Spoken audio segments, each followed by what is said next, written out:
इकाई 16 क्षेत्रमिति। दी गई आकृतियों के आधार पर निम्नांकित चित्रों को देखकर आकृति का नाम, उनके शीर्ष, कोर व फलक की संख्या लिखिए। देखिए घनाभ है, इसके ये शीर्ष हैं, ये कोर हैं और ये फलक। ये घन है, इसका भी शीर्ष है, कोर और फलक। तो यहाँ कह रहा है ये आकृति कैसी है, तो ये आकृति ईंट है और ये कैसी है, घनाभ। इसके शीर्ष कितने हैं, 8, कोर कितने हैं, 12 और फलक कितने हैं, 6। फिर कह रहा है डाइस, तो यानी पासा। तो इसका कैसी आकृति है, घन। शीर्ष 8, कोर 12, फलक 6। नेक्स्ट है जूते का डिब्बा, इसकी आकृति है घनाभ, शीर्ष 8, कोर 12, फलक 8। निम्नांकित चित्रों में आकृति की पहचान कर सही विकल्प पर चिन्ह लगाएं। देखिए ये कैसा है, टेंट है। टेंट कैसे शेप का होता है, पिरामिड। ये आपका प्रिज्म के शेप का है। बक्सा घनाभ, ये स्पीकर घनाभ, ये पिरामिड। ये आकृति कैसी है, ये भी बच्चों एक पिरामिड की आकृति है। दी गई आकृतियों के आधार पर निम्नलिखित चित्रों में त्रिभुजाकार एवं आयताकार फलकों की संख्या पहचान कर लिखिए। देखिए इसमें आयताकार फलक दिखाया और त्रिभुजाकार फलक। इसमें त्रिभुजाकार फलक और आयताकार फलक। देखिए ये एक टेंट है, इसमें त्रिभुजाकार फलक कितने हैं, 4, आयताकार फलक कितने हैं, 1। ये भी एक प्रिज्म का शेप है, त्रिभुजाकार फलकों की संख्या 4, आयताकार फलकों की संख्या 1। ये देखिए ये एक प्रिज्म का शेप है, इसमें त्रिभुजाकार फलकों की संख्या 2, 1 और 2, और आयताकार फलकों की संख्या कितनी है, 3। यहाँ 1 सेंटीमीटर कोर से बने घनाकार टुकड़ों से निम्नलिखित 3 घनाभाकार आकृतियां बनी हुई हैं। इनमें से किस आकृति का आयतन सबसे अधिक होगा और किसका सबसे कम। तो देखिए बच्चों हमें इसे सॉल्व करना है। तो पहली आकृति का हम निकालेंगे तो घनाभ का आयतन हो जाएगा, देखिए 4 गुणे 2 गुणे 2, लंबाई गुणे चौड़ाई गुणे ऊंचाई यहाँ दिया है, तो ये हो जाएगा 16 घन सेंटीमीटर। खा आकृति का हम निकालेंगे 2 गुणे 3 गुणे 2, तो हो जाएगा 12 घन सेंटीमीटर। इसी तरह गा का हम निकालेंगे तो 5 गुणे 3 गुणे 2, तो हो जाएगा 30 घन सेंटीमीटर। तो सबसे कम आयतन की आकृति कौन है, खा, जिसका कुल आयतन कितना है, 12 घन सेंटीमीटर। सबसे अधिक आयतन की आकृति कौन है, गा, और जिसका कुल आयतन है 30 घन सेंटीमीटर। अब देखिए बच्चों ये एक दिया है विद्यालय।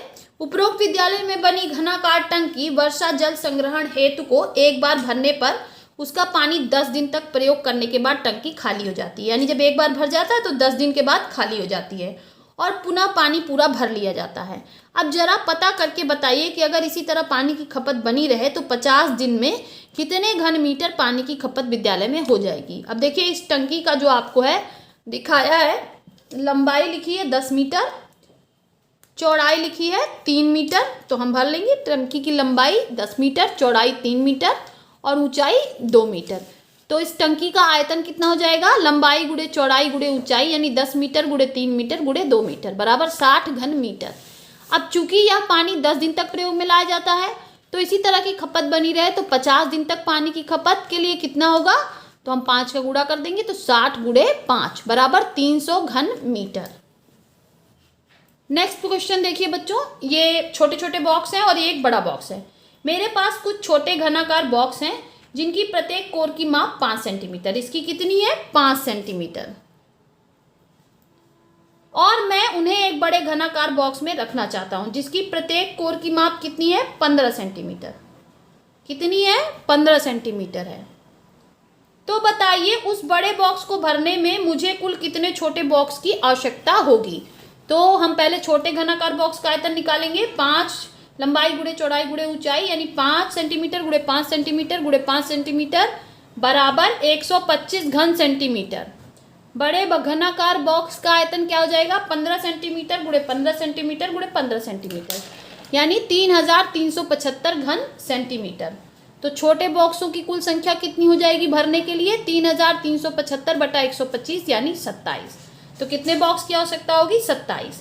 फिर कह रहा है सेकेंड, अब इसी बड़े बॉक्स को पैक करने के लिए यानी ढकने के लिए कुल कितने वर्ग सेंटीमीटर कागज की आवश्यकता होगी।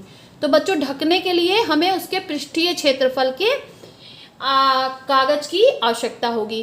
तो बड़े बॉक्स का क्षेत्रफल हम निकालेंगे तो बड़े घनाकार बॉक्स का क्षेत्रफल क्या हो जाएगा 6 गुणे भुजा का वर्ग, तो 6 गुणे 15 गुणे 15 यानी 1350 वर्ग सेंटीमीटर कागज की आवश्यकता होगी।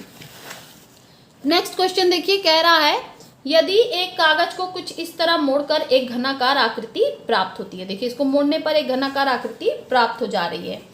तो इनमें से कह रहा है कि निम्न नीचे दिए गए विकल्पों में से किस कागज के टुकड़े को मोड़ने पर घनाकार आकृति प्राप्त नहीं होगी। तो देखिए पहले वाले को मोड़ेंगे तो हो जाएगी, दूसरे को भी हो जाएगी, तीसरे को भी हम मोड़ेंगे तो हमें घनाकार आकृति प्राप्त हो जाएगी। लेकिन जब हम चौथे को मोड़ेंगे तो हमें घनाकार आकृति प्राप्त नहीं होगी। तो हमारा ऑप्शन 4 जो है ये टिक कर देंगे हम इसको। निम्नांकित चित्र में घनों की संख्या तथा आयतन लिखिए। यदि एक घन का आयतन 1 घन सेंटीमीटर है तो देखिए हम इसको काउंट करेंगे। देखिए यहाँ पे कितना है, 1 2 3 और इधर 1 2 3 4, यानी 4 गुणे 3 यानी 12 एक लाइन में है। फिर देखिए इसको अगर हम नीचे ले आए तो ये भी 12 बन जाएगा, तो 12 12 24, तो कुल घनों की संख्या 24, तो प्रिज्म का आयतन 24 घन सेंटीमीटर।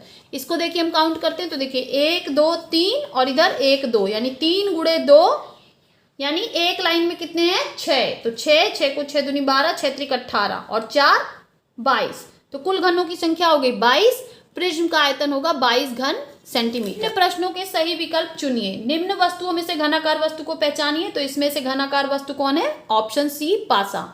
लूडो के पासे के आमने सामने के अंकों का योग होता है, कितना होता है बच्चों, 7, तो हम टिक करेंगे ऑप्शन बी 7।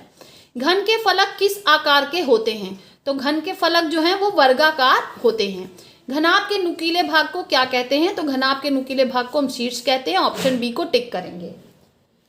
कौन सा युग्म सही है। तो देखिए इसमें 12 कोरे हैं, एक घनाभ में 12 कोर होती हैं, तो हम ऑप्शन सी टिक करेंगे, यही युग्म सही है। नेक्स्ट क्वेश्चन कह रहा है दिए गए विकल्पों की मदद से रिक्त स्थानों की पूर्ति कीजिए। प्रिज्म के कोरों की संख्या होती है कितनी, 9। पिरामिड में फलकों की संख्या कितनी है, 5। घनाभ में शीर्षों की संख्या कितनी है, 8। घन में फलकों की संख्या कितनी है, 6।